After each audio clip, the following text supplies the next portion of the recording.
नमस्कार।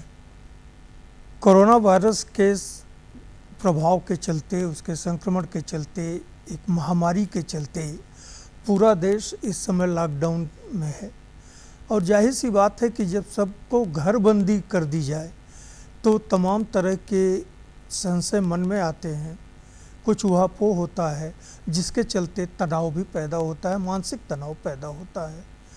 तो लॉकडाउन के दौरान जो मानसिक तनाव लोगों में बढ़ रहा है या जिसकी संभावना है, जो एक संशय है लोगों के दिमाग में, उन बिंदुओं पर बातचीत करने के लिए आज हमारे साथ हैं मनोवैज्ञानिक डॉक्टर सत्य गोपाल जी।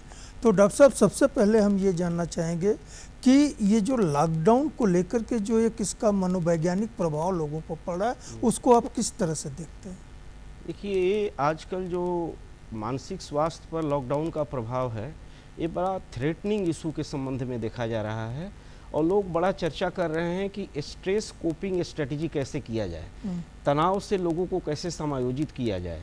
और चूंकि ये अभी एपिडेमिक ही नहीं रहा, ये पेंडेमिक भी हो गया है, तो WHO ने एक गाइडलाइन दिया है कि जिस तरह से मेडिकल ट्रीटमेंट किया जाता है उसी तरह से लोगों को साइकोलॉजिकल ट्रीटमेंट भी किया जाए, नहीं तो पूरा विश्व डिप्रेशन का शिकार हो जाएगा और इससे कोई भी अछूता नहीं बचेगा, चाहे वो चाइल्डहुड का हो, चाहे वो एडल्ट हो, चाहे बूढ़े लोग हों, सभी कहीं ना कहीं से इससे मानसिक स्वास्थ्य से प्रभावित हो। मतलब सारे लोग, पूरा समाज एक तरह से प्रभावित हो रहा है। जी जी जी। तो इन तनाव को कम करने के लिए क्या क्या उपाय हो सकते हैं?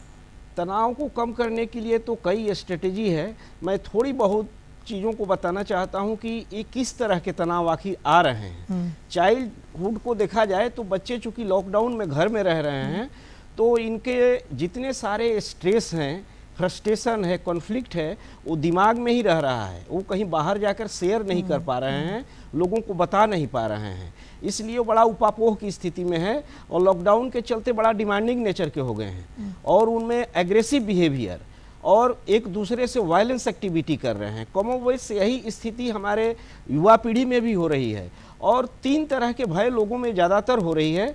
एक तो फियर ऑफ डेथ, अपनी मृत्यु, रिलेटिव की मृत्यु, और सबसे बड़ा आश्चर्यजनक चीज़ आई है कोविड-19 में कि लोग ट्रीटमेंट से भय खा रहे हैं कि हम इसे ट्रीटमेंट कैसे दें, और तीसरी चीज़ छिपाने की प्रवृत्ति है। और मैं ये देख रहा हूँ कि इस तरह से जो हमारे एल्डरली ग्रुप है, खासकर मैं बनारस के संदर्भ में बात करना चाहूँगा कि बूढ़े लोगों की जितने सारे स्ट्रेस थे वो ज़्यादातर आपके घाटों पर, दुकानों पर, मंदिरों में बीत जाता था। वहाँ जाकर लोग अपने स्ट्रेस को रिलीज कर देते थे और घर में रहने के कारण उनके सारे स्ट्रेस और फ्रस्ट्रेशन, एग्जाइटी दिमाग में ही है और उसको रिलीज नहीं कर पा रहे हैं। इसलिए बहुत सारी प्रॉब्लम डेटोरिएशन का आ रहा है, जिससे कि उनमें कॉग्निटिव डेटोरिएशन भी है। डिप्रेशन की समस्या युवा पीढ़ी से लेकर बूढ़े लोगों में बहुत ज़्यादा है कि वो लोग, एक तरह का एक क्लिनिकल टर्म है जिसको मैं ट्रायड कहता हूँ, कॉग्निटिव ट्रायड, मतलब निगेटिव थॉट अबाउट सेल्फ, माने अपने विषय, नकारात्मक सोच बढ़ रही है अपने विषय में, अपने विषय और दूसरे के विषय में और फ्यूचर के विषय में। इस लॉकडाउन के बाद होगा क्या, ये फ्यूचर के प्रति इतने लोग चिंतित हैं कि लगता है कि पूरा विश्व डिप्रेशन का मरीज ना हो जाए। इसलिए WHO को ये निर्णय लेना पड़ा कि साइकोलॉजिकल ट्रीटमेंट दिया जाए। अब मैं कुछ जो आपने कहा, क्या ट्रीटमेंट दिया जाए, क्या क्या उपाय किया जाए, लोग किस तरह से इस स्ट्रेस को रिलीज कर लेंगे। जी, बच्चों को देखा जाए तो बच्चों को चूंकि जनरल वे में वो लोग पढ़ाई में संलग्न रहते हैं और इस पीरियड में बच्चों से कुछ क्रिएटिव एक्टिविटी लिया जाए, जैसे पेंटिंग हुआ, सिंगिंग हुआ, इस तरह से क्रिएटिव एक्टिविटी लेने से बच्चे उसमें कम से कम इन्वॉल्व हो जाएंगे और गार्जियन का इंटरेक्शन हमेशा होना चाहिए। नहीं तो बच्चे ये PUBG जैसे गेम में संलग्न हो जाएंगे तो ब्रेन हेमरेज के खतरा हो सकता है। और बच्चों के साथ साथ युवाओं के लिए ये चीज़ें हैं कि ऐसे लोग जब घर में रह रहे हैं तो कुछ न कुछ अपने एक्सरसाइज में आए, एक्सरसाइज में व्यायाम करें, प्राणायाम, ये सब करें, मेडिटेशन करें। मेडिटेशन के अलावा कुछ इंटरेस्टिंग चीज़ें, अपने पास्ट के जो अच्छी चीज़ें हैं उनको याद करें। इसके अलावा एक रिलैक्सेशन टेक्निक मैं बताना चाहूँगा जो हेड टू टो रिलैक्सेशन है, जिसमें कि मसल्स रिलैक्सेशन किया जाता है। ये भी एक तरह का मेडिटेशन ही है। और इसके अलावा कुछ अच्छी अच्छी बुक्स पढ़ें, अच्छे लोगों को याद करें, और बूढ़ों के लिए जो आपका स्मार्ट मोबाइल है वो एक तरह का रामबाण है। स्मार्ट मोबाइल का बड़ा निगेटिव इम्पैक्ट आता है, पर आज के ये लॉकडाउन सिचुएशन में बूढ़े लोगों को वीडियो कॉल जरूर करना चाहिए। अपने जो केयर गिवर्स हैं, अपने जो चाहने वाले हैं, जो वेलविशर हैं, परिचित हैं, उनसे मिले वीडियो के द्वारा मिले, जिससे कि उनको एक इंटीमेसी, अपनापन लगेगा और थोड़ा सा वो लोनलीनेस और आइसोलेशन में जो रहते हैं वो कम होगा, डिप्रेस कम होंगे, दिमाग में फ्रस्ट्रेशन कम होगा, उसे एक सकारात्मक ऊर्जा भी उनके अंदर आएगी, ऊर्जा जनरेट होगी और उनका जो इम्यून सिस्टम है वो काफी मजबूत होगा। क्योंकि चिंता से और फ्रस्ट्रेशन से, स्ट्रेस से ये इम्यून सिस्टम धीरे धीरे बॉडी का कम हो जाता है। लॉकडाउन के सिचुएशन में कहीं कुछ नहीं मिल रहा है तो गार्डनिंग जरूर करें।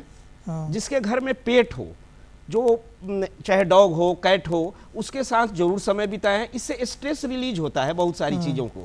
और इसके अलावा यदि कुछ अच्छे अच्छे भजन, कीर्तन, गाने सुन रहे हो, मतलब आध्यात्मिक और धार्मिक, जी कुछ सामाजिक सोच इस तरह का भी अगर कर सकते हैं तो वो कर सकते हैं। और बच्चों को, गार्जियन को ये समझाना होगा कि जीवन में कोई भी चीज परमानेंट नहीं होता है, ये टेम्पररी चीजें आई हैं, फेज है, जी, बुरा काल है, फिर बीत जाएगा। चूंकि आजकल के जो बच्चे हैं ना, स्टूडेंट्स बड़े इससे चिंतित हैं। सारे कॉम्पिटिटिव एग्जाम बंद हो गए हैं, सारी पढ़ाई बंद हो गई है, सारे बंद हो गए हैं। तो बच्चों के अंदर ये फीलिंग है कि हमारा फ्यूचर क्या होगा, हम क्या करेंगे। तो बताना होगा कि ये भी समाप्त हो जाएगा। ये कुछ समय आप वेट कीजिए। जीवन में कोई भी चीज़ें परमानेंट नहीं होती हैं और भविष्य के लिए आपका जो भी प्लानिंग होगा वो अच्छा से साकार होगा। ये विश्वव्यापी प्रॉब्लम है और धीरे धीरे इस तरह से एक आश्वासन भी देना चाहिए गार्जियन को। उम्मीदों की किरण कहीं जलती हुई नजर आनी चाहिए। जी। तो जाहिर सी बात है, उनमें एक उम्मीद पैदा रहेगी, बनी रहेगी और उनको भविष्य के बारे में वो आश्वस्त होंगे। ठीक है डॉक्टर साहब, आप हमारे स्टूडियो में आए और कोरोना के चलते और लॉकडाउन के चलते जो स्ट्रेस, मानसिक तनाव की स्थितियां हैं, इनके बारे में एक अच्छी जानकारी दी। निश्चित तौर पर हमारे दर्शक इससे फ़ायदा उठाएंगे। बातचीत करने के लिए आपको बहुत बहुत धन्यवाद। आपको भी बहुत बहुत